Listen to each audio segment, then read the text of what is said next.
In a world filled with intergalactic space battles, metahuman destruction on a global scale, and psychopathic serial hauntings, there's only one team who can make sense of it all. When your world is overrun with rampant pop culture, call Loop and Larry, Guardians of Geeks. Oh yeah, we're back. This is already our second episode of season 5. We are on fire. We're firing on all cylinders right now. It's incredible. We're just like rolling them out like there's no tomorrow. It's awesome. This is fantastic. But this is a good one.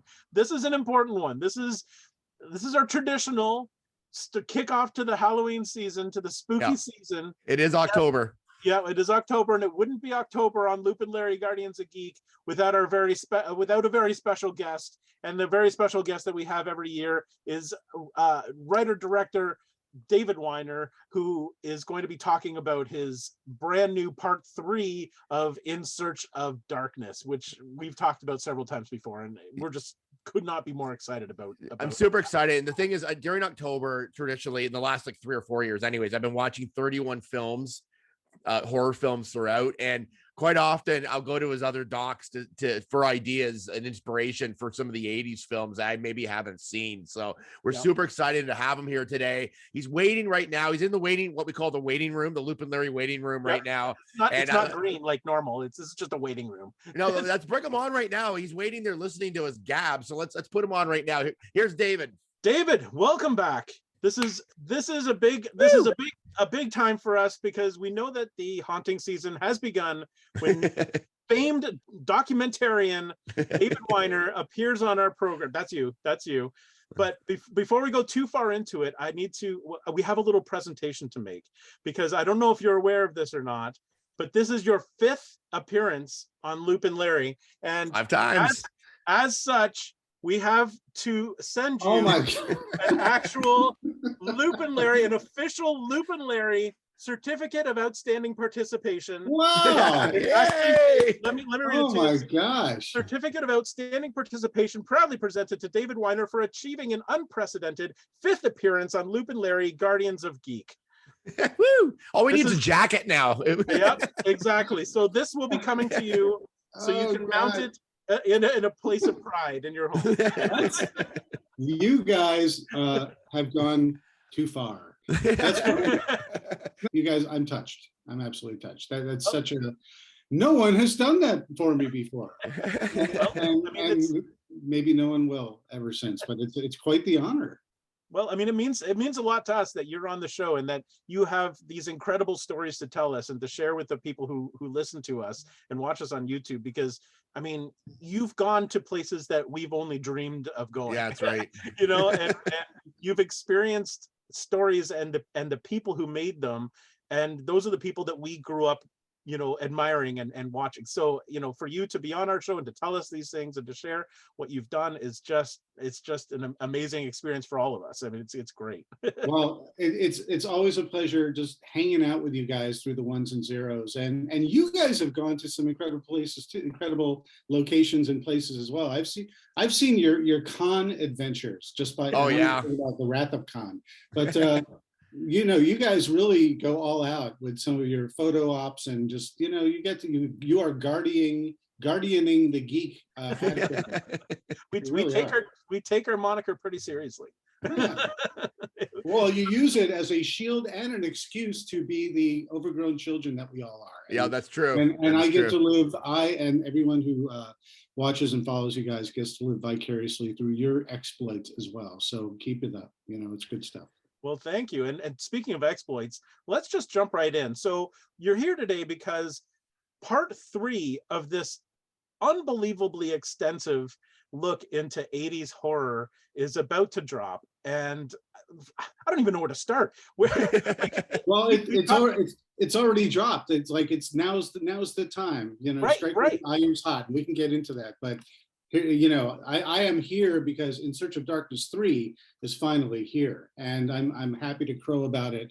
And I know you guys got a taste of some of it that you got to see.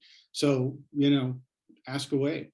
Well, I mean, the first thing that Loop and I both want to say is we got a sneak preview of this part 3 of the doc, and it was not enough. If there's ever been a teaser that has tried to tease, this teased more than any teaser that we've ever watched. We literally we saw about 24 minutes of this doc, and we were so sad that it was done. It literally, we were like that wait, where's the rest? It is a tease, isn't it? Right? It is. It really is. It is so exciting to revisit a number of things. It's exciting to revisit the format that you've chosen to present this in, because it's so fun. It's so exciting to like have a movie that you hadn't thought about in years pop up, and all of a sudden the stars talk about it. There's that, and then there's just the nostalgia of the whole thing, and just the look and the feel and the clips from movies past. It's just a package of nostalgia. It's so fantastic. So when you went into this one, like, because you've done 2 others that are 2-3 hours, 4 hours long, or whichever they were, what did you feel like going into this was missing in this one? What didn't you achieve in the first 2 that you said, we've got to get on this, we've got to hit these marks? It's a good question in terms of the approach, because this was not like, I didn't get to it in part 1 and part 2, so I could finally get it into part 3. That was obviously a whole element in terms of making this film, after doing 4.5 hours for In Search of Darkness 1, 4.5 hours for In Search of Darkness 2. I get to do 5 hours and change for the longest In Search of Darkness ever. And that is wholly encouraged by everyone who loves these movies, saying more, longer, as much as you can. But I don't feel like, even though this is like the cap to the trilogy, I don't feel like I finally got what I needed to get in this final installment, because there's just so much more content that I'll ever be able to cover adequately. In 80s horror, there were so many films, whether they were theatrical, drive-ins, straight to video, shot on video, play acted in your backyard. There were so many amazing films that came out that In Search of Darkness, I'm completely rounding out the numbers, but in addition to the chapters, we go year by year, 1980 to 1989, where we cover a number of films in each year. Collectively, between part 1 and part 2, don't hold me to this, but I think it's like 150, 160 movies. Wow. We're doing 79 more for this one, but there were hundreds and hundreds and hundreds of movies, probably capping 1,000 and more, that came out during this era. Much of it is lost and hard to find and hard to come by, especially now that all these mom and pop video stores are gone, not to mention Blockbusters. So doing part 3, all I wanted to do was tackle a lot of, pretty much everything that's the content of this film is dictated by backers and fans who said, this is what I want. So it was practically the easiest film to do, because all of the material in here was like, well, you tell me, what do you want? And I just have to pick from the big giant pile and see what sticks, and see who we could get to talk about it, and see what clips we can get, and if the film is even, we could track it down or not. But ultimately, this is the ultimate smorgasbord, and it's like the walk through the dusty shelves of the horror section of the video store. And it's all those titles that have been staring at you like Extra and Blood Beach, saying, rent me, talk about me. And you're like, oh, I will. But I see the new Robin Williams movie's out, so let me see if I want to see that first. Oh, there's not a copy of that there, so let's go get it. Anyway, that's sort of the gist of what this is. This is like the ultimate, when your family went to the video store and they went to their different sections, and you got to play in the horror aisle, this is you like making your curated mental list of all the things that you want to get around to that are ridiculous and wild and outrageous and bloody and gory and sexy and fun. And that's what's in this movie. And we talk all about it. Well, what was one of your memories of going to like the video store? Like, because I mean, to me, that's a big part of my life as a kid. And flipping through on demand on like, digital is not the same thing as going there. It was an experience. It was a night out to go get movies? Like, what are some of your memories as a kid, like renting movies? Well, it's kind of funny because I will preface all of this by saying we look back at this, I think our generation and the generation right after us, we look back at this fondly, like it's something that we loved at the time. And I'm speaking for myself now. I loved the thrill of the hunt, but did I really want to spend lots of time at the video store? No, it was the convenience because that's where I had to go, It's not like the library where you could there were little study carols where you could watch movies and stay there, Yeah. You went in, you found it. Ideally, you were able to get it. If it was a questionable title, you also had to find the other titles that went on the top and the bottom when you went to go get it, and saying, well, maybe if they see Never Ending Story, and Bambi, they won't notice I got Cannibal Holocaust as well, I totally used to do that too. Yeah. You stack all the questionable ones in the middle, so they're Right? as they go through them, they're like, okay, here's this. Oh, Especially when you were, when you were 18 and older, and you were allowed to go to that special back room. Sometimes if you wanted a variety of entertainment for your weekend, you still had to selectively place them to avoid embarrassment. But that's when the return slot became very handy, when you could just like drive, just slide her right in there and leave. It's like, who was that? I don't know who that was. I just dropped that off. But I actually worked at a video store. I was a video store clerk. We had our family moved to Chicago, and in my neighborhood, literally walkable diagonally down the road, was the ultimate tiny mom and pop video store. And it was great because I just had everything at my disposal. So I was not Quentin Tarantino, but I understand where he was coming from, where you just have a whole store library there for the taking, and you can take whatever you want. But my very specific memories of video store searches comes ultimately down to I knew which stores had the best stuff for the type of things that I wanted.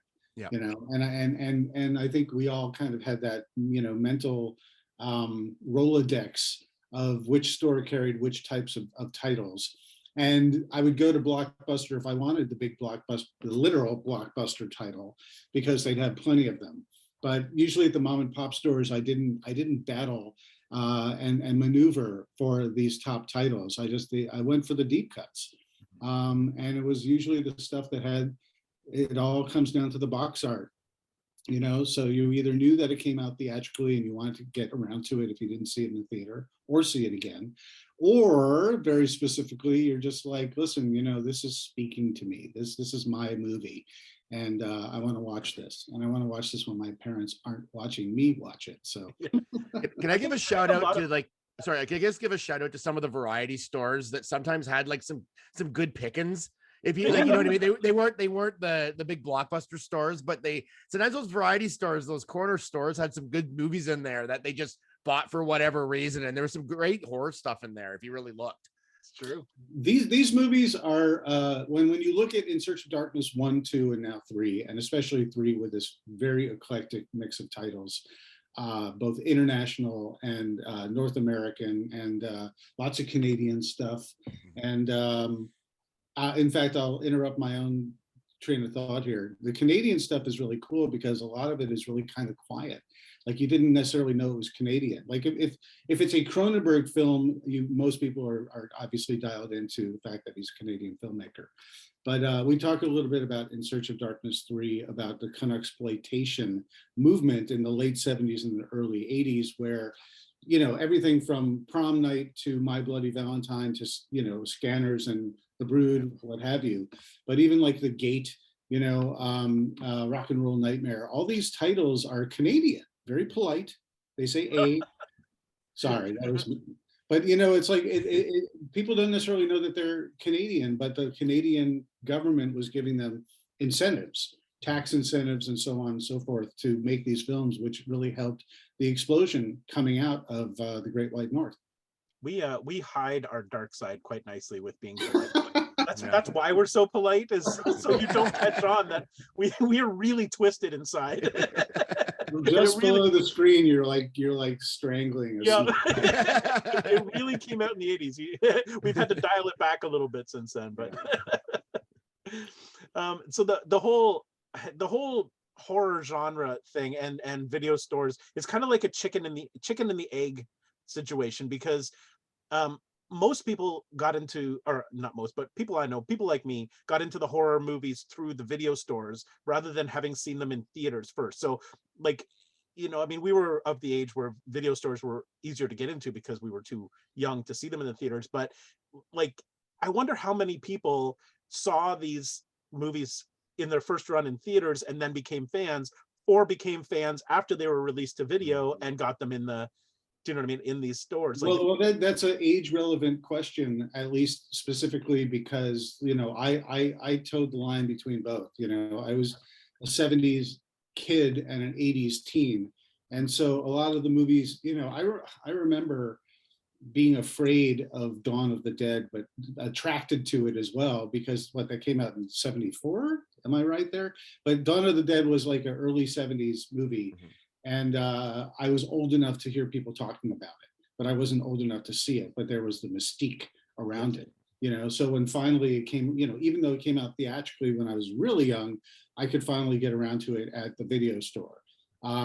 Whereas some of these, I was just getting old enough just to be allowed to do it. The first rated R movie I ever got to see legally, I guess, is my dad took me to, it was in 1979. I was 11 years old, and it was Frank Langella as Dracula, John Badham's Dracula. Oh, yeah. And then after that, it's sort of like I was old enough where it didn't matter if I wasn't you have to be 17 for rated R, otherwise accompanied by a parent. But I remember as a teen, I completely had it down, where I would go up to random strangers and say, "Would you buy my ticket for me?"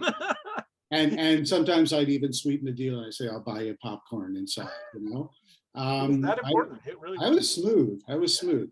And so I remember seeing like American Werewolf in London in the theater and that kind of stuff like that. And so that was huge in terms of the types of stuff that I made me follow the path of wanting to make my own movies and know more about it. Whereas I remember I was too young for Halloween, came out in 78, but I was obsessed with it because everyone was talking about it, and it was huge at the box office.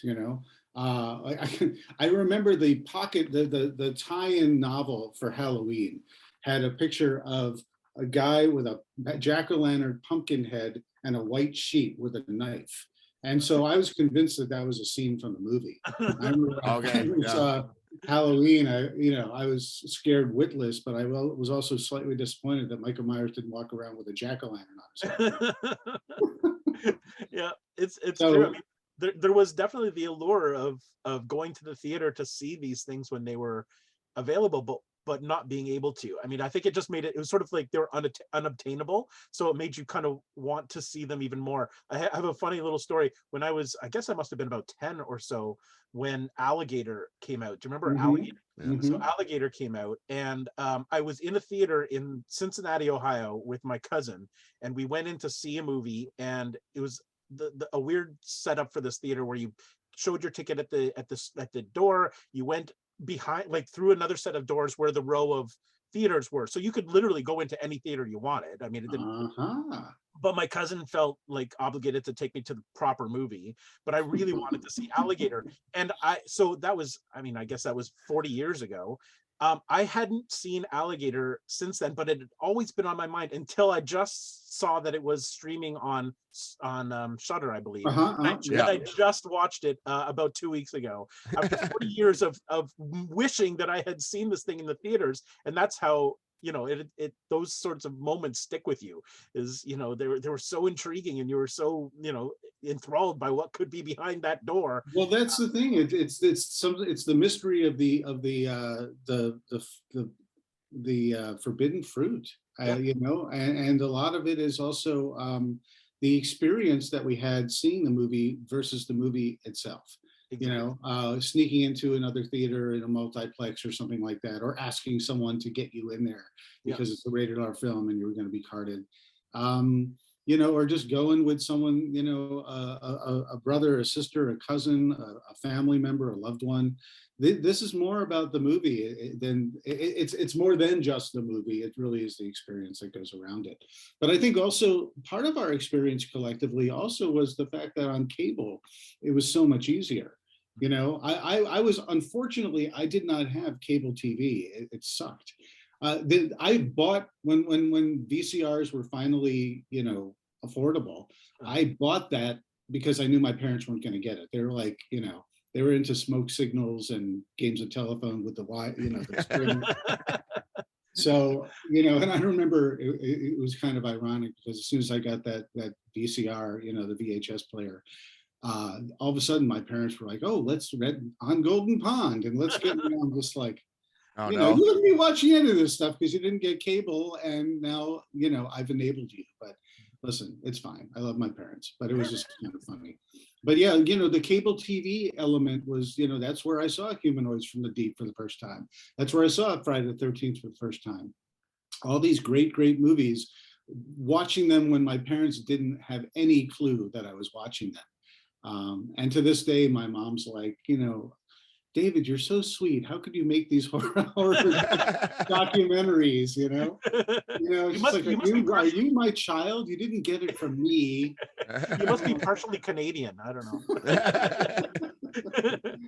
Well, David, David, you know, I lived a double secret life of, you know, getting this forbidden fruit, and it clearly shaped all of us. Yeah, absolutely. But it's the interesting thing is that once they hit the video shelves, they weren't quite as forbidden anymore. Like you could rent them, like you could actually get them. You might have to sneak them into the house a little bit, but it was much easier. Yeah. So, you know, and I think that's where all of this like fascination with this genre and all of these, you know, the subgenres and the hard to find pieces and you know, the small movies really sort of came to fruition. Is, you know, when you didn't have to have a parent with you or a guardian to walk in the store and see the cover art and be able to just sort of walk up and, you know, and most mom and pop shops didn't ask for your age, even though I think right they just wanted to rent. Yeah, they didn't mind if they were corrupting. They were just waiting for like to be like balled out by your parents up until exactly. And, you know, and if you knew how to sneak it in, then they weren't gonna hear anything anyway. Well, there were also people, I mean, I've heard many stories where like they had notes from their parents saying, you know, this kid can rent anything he wants because he's bringing it home to us or whatever, or he has permission, or she. But it's you know, that was like under the cover of night. You know, you can get away with it, right? I was going to say one thing that I discovered when I was making this, especially because there's so many eclectic titles in part 3. There's a bunch of them where I was just like, I know this title. I've always wanted to see the title. That box art is burned into my brain. Why didn't I ever get around to seeing it? And it kind of came to me that I was always getting around to it. Like I said, they're waiting on that shelf saying, rent me, but I'll get to it eventually. But then by the time I sort of focused in on it, guess what? All these video stores disappeared. You know, something's happened in the last 10, 15, 20, 25 years where it just was not easy to get. I mean, I have a very distinct fine line of memory where I used to go to the video store all the time, and then Netflix comes along and the convenience of getting the discs coming to you. And then all of a sudden they're like, surprise, we're just going to stream it all. And you're like, I don't even know. I don't have the memory in my computer to stream it. They're like, no, it's not downloading. It's streaming it. It's streaming it. You know, you don't have to download it. Next thing you know, you're like, oh, this is easy. And there's a whole library here. I'll get rid of all my DVDs and Blu-rays because I have an online library on the TV. You know, and then next thing you know, you learn that licensing issues makes things disappear, and you regret selling your own stuff. And it's just been a whole technological evolution that has ultimately been a good thing for instant gratification and access to a lot of titles. But a lot of stuff that didn't make that digital divide and crossover, it's impossible to find, like Blood Beach, you know, being the perfect example, because that only made it as far as VHS. And then it never made DVD or Blu-ray, and it's not streaming because the rights are all tied up with whoever owns it. And so we'll never see it. It's very, very hard. This is why physical media is so important to collectors and to our generation, because there's been tons of times, like I went to watched something the other day and it wasn't available. I can't remember what it was, but it was a horror movie I was watching, and it was like, it wasn't available. I own it. I was just too lazy to get up and get it, but it was like, it was there. But I'm like, I what? laugh knowingly. Yeah, but I owned it, and I'm like, oh, now I'll go grab it. But if I didn't own it, I wouldn't be able to watch it. Like, everything's not available for streaming, and there's so many services. Like, if you paid for every service out there, you'd be paying like more than just having cable. Like, it's just so expensive. But they're Shudder, and that's all great, but they still need more of these smaller movies that just disappeared. Like, Well, just never shout out very specifically to Tubi and a lot of these things that are just going with a commercial model and just making everything free. Yeah. Tubi is great because and I'm not being paid by Tubi to make a endorsement. Celebrity endorsement chosen by the celebrity. But it's, you know, the commercial interruptions are very few and far between, and sometimes none. It's strange. But the selection is intense and great. And actually, when I was making In Search of Darkness Part 3, I often went, because if I didn't have it in my own collection, I often went straight to Tubi if I was like, just what was the thing where the guy did that one moment and the guy had, was it a knife or was it a hatchet or was he eaten by a plant? I don't know. Let's go take a look. And I would just jump on Tubi, and instant gratification, there it was. And so at least there are some things out there that are the stuff that we value. They've got plenty of it, which is great.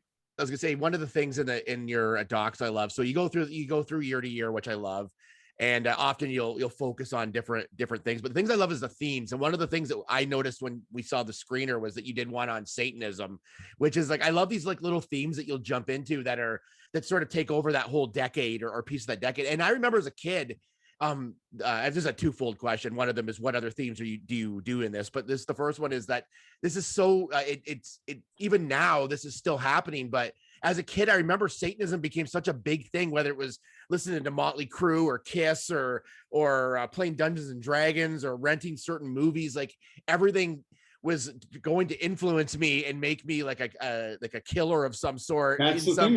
It was they called it the satanic panic for a reason. Yeah. Like, and it was a real thing. And you look back and you're like, this is like, how were people like listening to this and listening to certain people and being influenced by it? But then I see an article just the other day about Hocus Pocus 2.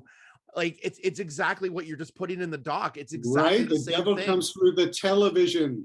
Yes, like Disney Plus, the tool of the devil. But I love the themes in these docs. What themes can we expect in these?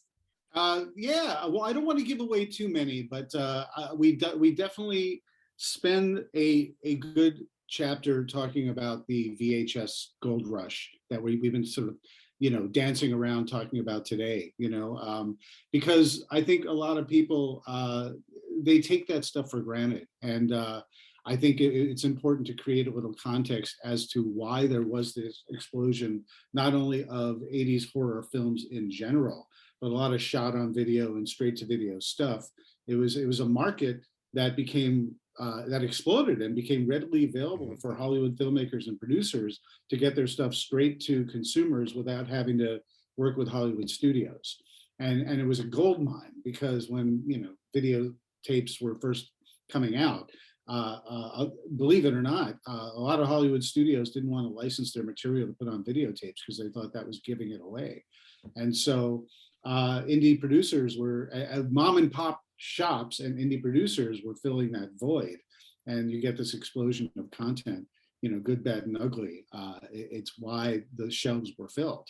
So it's a pretty cool way of looking at things, because there's a whole younger generation that knows, but maybe doesn't know specifically, the monumental seismic change of how we consume media changed with what we're talking about, cable and very specifically VHS technology, because they don't realize that if we wanted to see something, we just had to go in the theater or not, you know? Yeah. These things would run longer in the theater, but you either go to the theater or you don't, and you're going to miss it. The only way you're going to catch it is when it comes on TV, if it comes on TV, and it's years later and you get very little heads up, and you can't record it to watch it when you want or play it on demand when you want. You had to be around for it, and you had to plan your week using the TV guide, marking all the things you wanted to do. I mean, I it's funny. This is like a goofy aside, but I remember a summer evening playing with friends on the street. We were all having a great time in my little wonderful neighborhood enclave. And I remember, sun was coming down, which meant we were all going to have to go spread to the four winds to go dinner and stuff like that, because we didn't have watches. We just knew it's getting dark. You got to go home and eat. But I remember this one kid bowed out early, and they're like, wait, what time is it? And they're like, it's 8 o'clock, I think, the one kid who had the watch. And they're like, oh, I'm going to go. Like, well, it's not dark yet. Yeah, I got to go watch Welcome Back, Kotter. You did. You had to base your entire livelihood around. Right, exactly. Like they didn't want to miss what Vinnie Barbarino was going to say. So it's like, Yes. so the VHS Gold Rush is something that we tackle. I've got a chapter talking about Asian horror and the influence of Asian horror, because we all know how it really exploded in the with Ringu and that kind of stuff. But before then, in the 80s, there was plenty. We just weren't getting any. Yeah. It was very, very hard to come by, at least in North America, because it was very culturally specific in the way that you can get that stuff. And your average Blockbuster and mom and pop store really didn't carry much of that stuff.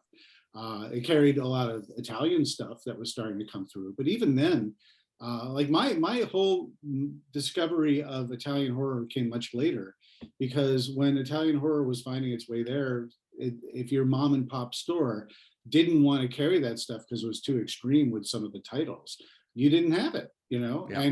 And also in your social circle, if your friends weren't watching it and saying, you got to see this is insane for X, Y, and Z reason, you didn't watch it. It was just some weird foreign title that you're like, what is this thing? So I think subtitles stood in the way for us when we were that age too. If it wasn't in English or bad dubbing, yeah. Well, and it's kind of a funny thing, because it's like it makes no sense, because we all readily accepted really bad dubbing in Japanese Godzilla movies and kaiju 100%. films, because that's all we had and that's what they gave you, and that's the way they were. And it didn't matter what they were saying. It's just like run from Godzilla. You just want to see Godzilla stopping after them, But it's a different dynamic when you have characters and detectives and main characters, in really bad dubbing throughout the entire film, and it's interesting. But I don't want to reveal too many, but we have chapters in between each year, and so there's plenty to chew on and lots of fun stuff, and we have a really great cast. 50 new interviews, 70 total interviews. We use 20 of our main players from part 1 and part 2, because I sat down with them for sometimes 2 hours or more, all this great material that just hasn't been mined yet, that is completely relevant to the conversations that we're having and the movies that we're talking about in part 3. And so it's a lot of 80s goodness to chew on. Well, and that's part of what's exciting about these documentaries, is seeing those celebrities now and having them reminisce about their experiences. Having Robert Englund, just in his living room, it looked like, or in a room in his house, just being casual, talking about Freddie and talking about the experiences. It's just so they still have so much enthusiasm, it seems, for what they did, and so much pride for what may at the time have been overlooked or bombed at the box office. Or I'm thinking specifically of just one quick example of Witchboard, where the director was on and talked about how it ran in the theater for a week and just was decimated. I saw that in the theater that one week it came out. That 1 week. Yeah, I was a big fan of that movie. From Bachelor Party, we got to go see this. Yeah, I own that movie. I love it. Like I'm like, what? I didn't realize it did as bad as he said it did, because I'm like, it influenced me and I always enjoyed it. Like, yeah. But what was interesting was that he recognized how poorly it did. Like, it was just ravaged by the critics, and it didn't do anything in the box office. But looking back, you could see his sense of pride at how it's become a cult classic and how it still has legs. And he gave something to the world that's still that's still out there. And I Mhm. think that's part of what's so fun about these documentaries is, you know, seeing the people who made them and recognizing that they actually left a legacy. You know, they didn't just make something that was tossed aside, you know, because it was garbage and people didn't like it and they But forgot it. you're very right there. Is like you could see the pride in talking about these things because they wrote them off Yeah. at the time, you know, as just saying no one's going to care. But then they have a second life, however many years later. I mean, Curtis Armstrong, you know, who was like our geek avatar, you know, in the 80s. Mhm. Just yesterday or the day before, Better Off Dead was trending on Twitter. And he just jumped on and just said, I cannot believe you guys are talking about this so many years later. And it fills my heart with pride that there's so much appreciation for this film because it did not do well, you know? And so he was just happy to have people show so much love and support and admiration for this movie from so many years ago. And he got emotional to a certain extent with how much love was being shown his way. I have to say real quick before I forget, with Witchboard, it's very cool because we sat down with Kathleen Wilhoit, who plays Zarabeth in Witchboard. Mhm. And it was very cool to sit down and talk with her because just like she is on screen, she's like in real life. You know, she's full of energy and just laughs at her own jokes. And you could tell that there was so much joy in the experience that she had when she was at her peak in you know, in the 80s and early 90s doing the movies that she was doing. So she's just like, I can't believe I'm doing this. My husband said I got to do this, you know, and she loved talking about it. And her energy and the celebration of this stuff is infectious and it comes through in her interview. And I think watching these docs, you're going to get a new generation of people because, you know, our generation is going to watch these docs and love the memories. But how many of our kids are going to watch it with us and say, that's kind of cool. Like, should we check that out? Let's check that out, you know? And, you know, that's where the new life comes from is, you know, the kids who might, you know, watch some of these docs with us and say, okay, that was pretty awesome. That the stuff in the gate was pretty cool. Let's watch that. You know, it's just, you know, it's But so even good at that, sorry, I was gonna say, but even at that, like even us who lived through this, there's a ton of movies I've never heard of, and I'm like, I'm interested in it now, and I Yes. never saw it back then because you're Yeah. presenting stuff that's like that you've gone deep into the cavern of movies that we never made, like those ones that you never grabbed. And there's lots in there that I'm like, I've seen that cover a million times. I never watched it, but now that I see it in the doc, I'm like, now I'm interested in it again. And I might slip over to Amazon and maybe purchase it or whatever and look it up because I want like it. I've got a brand new renewed interest because of your doc. Yeah. I also, well, I have to say real quick that all in terms of the collective titles that we cover this time around, there's still lots of theatrical stuff that we just hadn't gotten to yet.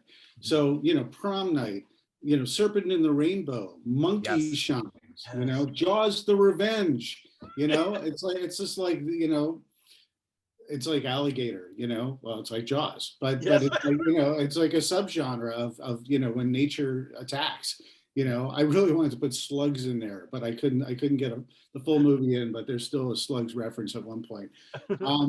But there was just so much amazingness there. But I was going to say also, as we were just talking about this, you know, we covered Reanimator in Search of Darkness Part 1, but I had not seen that for decades. Like I've always said, Reanimator is a great film. Reanimator is a great film. I love Reanimator, but I had not seen it for decades.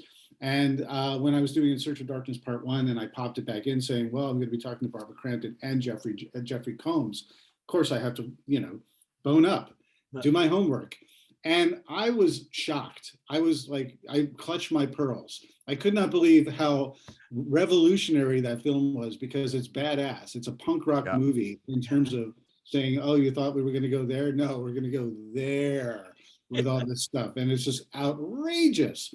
But all in good fun and completely entertaining and balancing shock value versus good natured. This is just entertainment. And it's like a magical combination for that particular film. And so many of these movies that we now shine a spotlight on Part 3 are a lot better and a lot weirder and a lot more fun and a lot more approachable, everything, whether it's from the production value, or just the story, it's not the bottom of the barrel this time around. There's just so many great stories that we still have yet to tell. And I think part of watching these docs, the way you've put them together, is to see these clips of these moments that are so over the top, because that was sort of what 80s horror movie was all about, was being over the top. And seeing these clips back to back to back, just it's like the most over the top thing you could ever imagine is watching this doc, because individually these movies were over the top, but when you see them all put together, and that like the most outrageous parts of each one of them, I'm thinking like Terror Vision, I mean, seeing that combined with the all these other movies, and you're just like that. You had no idea at the time how over the top and how big scale these things were, with the budgets that they had to work with. We didn't know how good we had it. It's true. No. That's exactly the point. And then you watch these docs and you're like it was a gold mine. And it still is. Like they're still there. We can still watch these things. That's what's so amazing about this. It's also interesting to look at the trends, because filmmakers follow other filmmakers and they see what they want to see in their own films. And they're, so the obvious ones are like, American Werewolf in London and The Howling and The Thing, and everyone wants change-o head effects in their movie, and then you end up getting like TV shows like Manimal, but that's but it's kind of cool where you look at international filmmakers looking at what the American filmmakers are doing, and you could draw obviously a straight line from American Werewolf to Michael Jackson's Thriller. Michael Jackson saw Rick Baker's effects and what John Landis did with American Werewolf in London. He said, I want to make a video that's pretty much American Werewolf in London, but with zombies and I get to be a werewolf. And then you have a filmmaker like Mexican filmmaker Ruben Galindo Jr., who sees the Thriller video, and his dad's like, you should make a movie like that, like Thriller, where you have all these zombies breaking out in a graveyard. We could do that with our budget. And he's just like, that's a great idea. And it's cool to have Ruben Galindo Jr., who put out Cemetery of Terror, Grave Robbers, and Don't Panic. He has some real gems in the 80s, and I thought, how cool would it be if we can go to Mexico City and talk to him and put a spotlight on some Mexican filmmaking as well. It really is like a family tree. You could draw create a family tree linking the music industry with the movie industry with the TV industry, and it all comes back to this one point. And you really, there is a connection between all of these different things. And I think that's what your docs do so well is show us those connections, because I would never have put together the Mexican cinema with as being inspired by Thriller. But when you see them side by side, you're like, oh my gosh, this is literally like a remake of Thriller. And unabashedly too. Yes. Just, we saw Thriller, we thought we could do that, and we'll make a movie around it. Yeah, I love that. That was just so much fun. So now you've made the trilogy. You've made the trilogy. What? So now that you can look back on all three of them, what were the absolute highlights for you? The absolute highlights were twofold. I got to sit down with so many of my heroes. And I didn't do all the interviews. This time there was a lot of heavy lifting done by Rocco Thompson, who was one of our producers on the show, because I was finishing up In Search of Tomorrow, and we needed to get this into production. And so, under my watchful eye, I was like, you're great, you could do this. And he knocked it out of the park, and he got some great interviews. But for me, I walk away thinking about all the people, and Robin Block did a lot of interviews as well in the first, collectively. I don't want to take credit for all these interviews, but what we do is, if anything, we have a formula where we are sitting down for an extended period of time with a wide variety of questions and a huge net in discussions, not only of their own projects, but about 80s horror, with a huge list of saying, have you seen this? What are your thoughts on this film, filmmaker, what have you? And then you got to put it all together at the end. That being said, I've gotten to sit down, talking about Robert Englund, at his home. I mean, he sat down with me for 3 hours to talk with him, and he spins the ultimate descriptive yarn. And you sometimes you're just pinching yourself, saying, I'm here with Robert effing Englund, who wants to be here with me and is hoping I won't say I got to go because he wants to tell some long stories. You know, I mean, this, like, come on, that's bucket list material. But I think looking back collectively at the three films and what I've sort of walked away from is something I touched on earlier, is that it's not about these movies. You know, these movies have inspired us, and these movies are great or terrible or somewhere in between. But I've learned that it doesn't matter that how well they did in the box office, how critically acclaimed they are. It's about why do people love them? You know, what do they have? What was their influence on the zeitgeist, either individually or collectively? And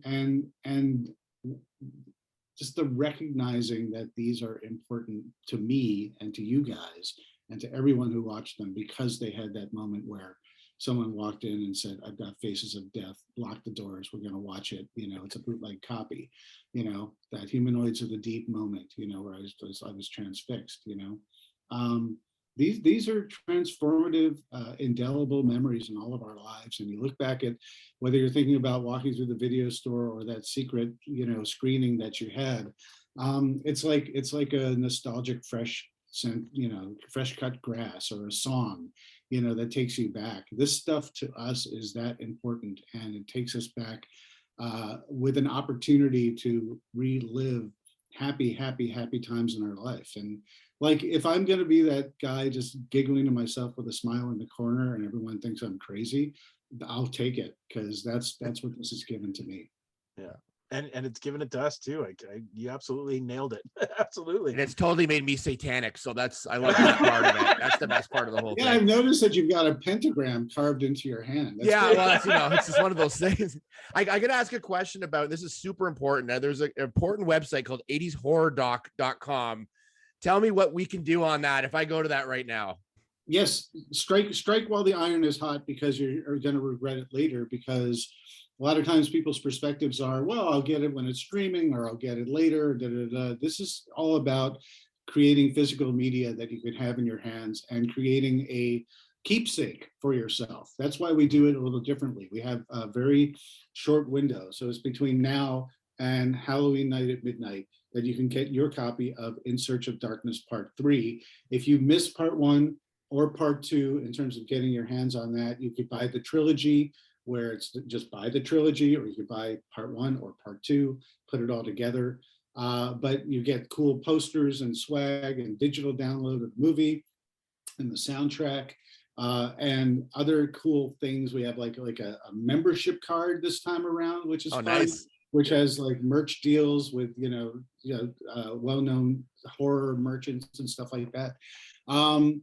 But like I said, it's a keepsake. You know, you could put your name in the end credits, which is a super cool thing. And you can have the pride in saying that you helped create an indie-funded project, get over the line, and manufactured and sent right to your home. And one additional thing, which is super cool, is because this is such a community-driven project, like we said earlier in the podcast, how all of this content, this was all chosen by the fans. If you're a backer, if you're a horror fan, if you've been following this project, we chose all of our material from the beginning with a fill-in survey and polls. And I've been taking copious notes ever since Part 1. Why didn't you put in this movie? Why didn't you put that movie? When are we ever going to get extra? You know, Phil Noble Jr.'s, like I've talked to you about the unseen 3 times. You better put it in this time around. Otherwise, I'm not coming back for more. No, he didn't say that. But it's all this material is all community driven. And so everything in there, even stuff that I wanted or not, I was so happy to say, this is the big pile. Let's do as many of these as we can. And I wanted to give back to the horror community in some way, shape, or form, and ingratiate them one more time, you, me, fans, in this film. And so during the end credits, what I'm doing this time around, and I'm inviting everyone who's listening, including you two, is I want everyone to record a brief video testimonial where you're looking at the camera and talking about how much you love 80s horror, what it means to you, a special film or a filmmaker, or even the In Search of Darkness franchise, how it's affected you. If you go to any of our socials on 80s Horror Doc on Twitter, Facebook, Instagram, there's always that link tree. Click on that link tree. You'll see right there. It'll say how to do it, how to submit your video testimonial. Very cool. But I want to line the end credits with, I can't promise everyone, but I want to do as many as I can in those very long credits. Lots of people talking about how much they love 80s horror and what it means to them. And I think we'll all connect with that. And I think it'll give purpose as to what we've been doing for the last 14 hours watching these 3 movies together. That's phenomenal. We're in there. We're doing this. Yeah, for sure. 100%. And you have until Halloween night to do it. So Perfect. We're as soon as we clock log is off. ticking, boys and girls. One last question for you. So you've been doing this for years now. How many years in total have you been working on the trilogy? In Search of Darkness. 3 years ago yesterday, we premiered In Search of Darkness at Beyond Fest. And so go back another year before then. So I came on, Robin Block and Creator VC were already ahead of me when I came on to the whole operation, I think in September of 2018. And they had been working, earlier than that, putting together all of the assets, the amazing poster, the concept, the trailer, the teaser trailer, all that kind of stuff. So 4 years. So now are you going to face a period of withdrawal? No, I'm going to welcome the sweet embrace of sleep. Perfect. Yeah. No, I'm still in the middle of it, so maybe it'll affect me differently later. But we have all these other projects going on. I mean, it's not like that's it. That's all, folks. I hope you enjoy. I'm currently working on Aliens Expanded, which is Yes. A deep dive into James Cameron's Aliens. I'm executive producing that. Ian Nathan is directing that, and it's in capable hands, and I'm excited to be jumping all over that to give it, give fans what they deserve when it comes to a whole brand new, fresh look at dissecting the influence of and the impact of James Cameron's Aliens. We're looking to In Search of Tomorrow 2. I'd like to do that one. We're looking at In Search of Darkness 90s coming up. Oh, wow. That we want to do, we've been talking about doing In Search of Legends, which is 80s fantasy. Yeah. There's all sorts of opportunities that if you guys give us permission to do it by helping us crowdfund and being part of the journey, it's not like, as you guys know, it's not like we crowdfund and then see you later in a year or never to deliver the project, which other it's happened in the past, right? So we like to incorporate everyone in a transparent process the whole year round with all sorts of backer activities and polls, and help us shape these projects so they're literally by fans, for fans, and it's something that you would want to see. At the end of the day, crowdfunding these projects allows us the creative freedom to do what we think is best without executive meddling, and having a pulse on what the fans want in terms of the content is what drives all of these projects to do as well as they do, I think. We're fans. We love this stuff. You guys are fans, and you tell us what you want. We have an agreement. You crowdfund it, we make it, we give it to you at the end. We all tell our friends, so more of these could be made. And that's really it, because we manufacture and distribute this stuff ourselves in limited batches. And it's all by doing that and all that heavy lifting that we get to continue making more of these, And so will I be missing 80s horror? I might be taking a walk, stop, get lost in thought, get a little wistful, and then keep going. But who knows? Maybe one day we'll revisit 80s horror again. I can never say when, but there's so much more that we still have yet to uncover. Yep.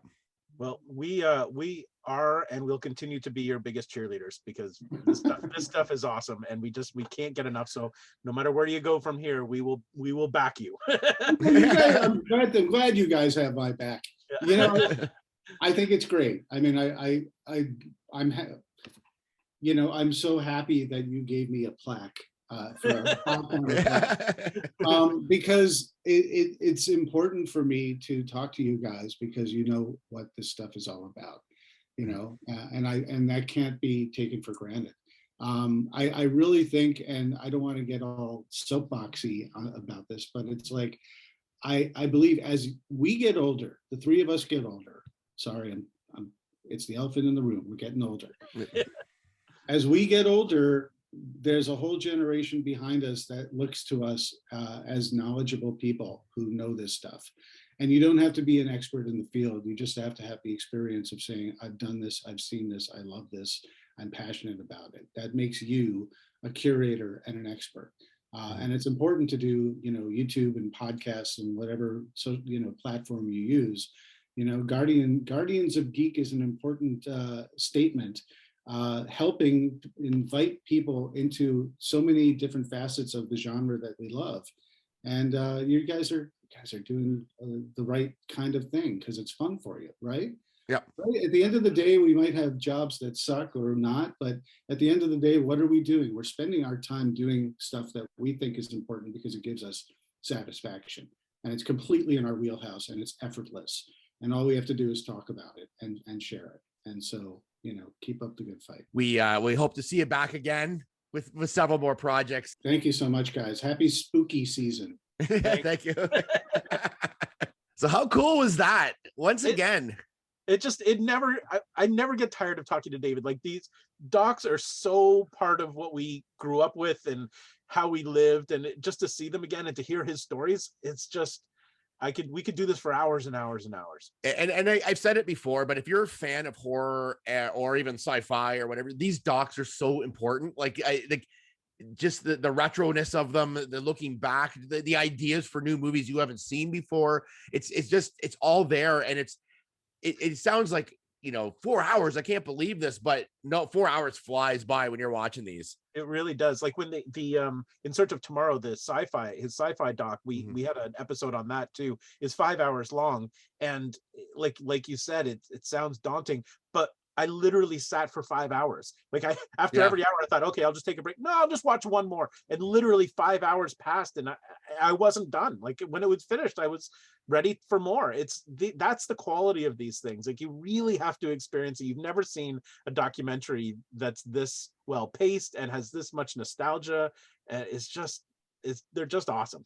It's almost like I liken it to like a history lesson. Like it's something that I like. It almost should be like in the Smithsonian Institute or something. Like when you look, it's like, I want to know about 80s horror. It's so comprehensive, and I think that's what's so cool about it. It covers so much. Exactly. And I'm really looking forward to this third one.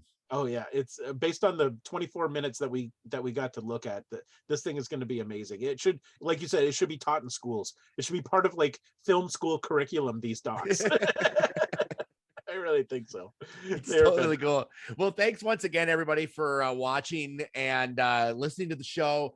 Again, go on our socials. We'll be posting actually information about this doc so that you can order it yourself. And trust me, jump on this. Your name in the credits alone is cool enough.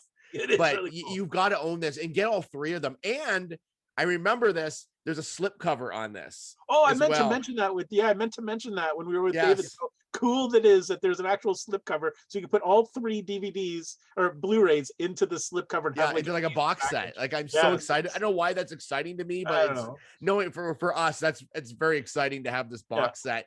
And so cool. It's totally, I like, get on it right now and get these, because honestly, these movies are so good, and you'll watch them again and again. Like, they're just incredible. So thank you so much for watching. Loop and Larry, Guardians of Geek. We'll see you next time. Bye-bye.